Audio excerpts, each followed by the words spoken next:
There were 19 hijackers on 9/11, and of those 19, 15 came from Saudi Arabia.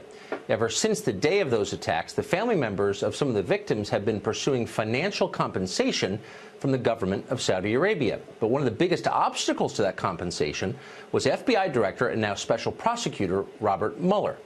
It's an important but not often told story we want to bring you tonight. Kathy Owens lost her husband on 9/11. Jim Kreidler is her attorney. They both join us tonight. Thanks very much, both of you, for coming on. Thank you. So first to you, Kathy. Tell us how you believe Robert Mueller has stood in the way of receiving compensation from the Saudi government. Well, ever since 9/11, almost immediately after, the Department of Justice, which was at that time, he was the FBI director, they've covered up and stifled the investigation into who was responsible for supporting the hijackers. Why would they do that, do you think? You know, I think there's probably a variety of reasons. Maybe, you know, everyone has a different reason, and they all came together in a perfect storm for a cover-up. I won't know until we see all of the documents that are still being unnecessarily classified. Yeah.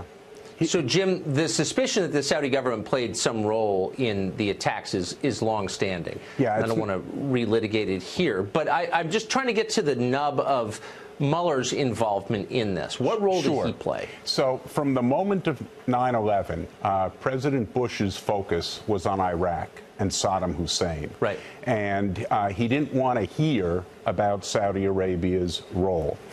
Saudi Arabia was an ally in the war against Iraq and a supporter the president was good friends with the Saudi ambassador, who, by the way, he and his wife gave $25,000 to one of the government agents who were helping Hazmi and Midhar, the two terrorists.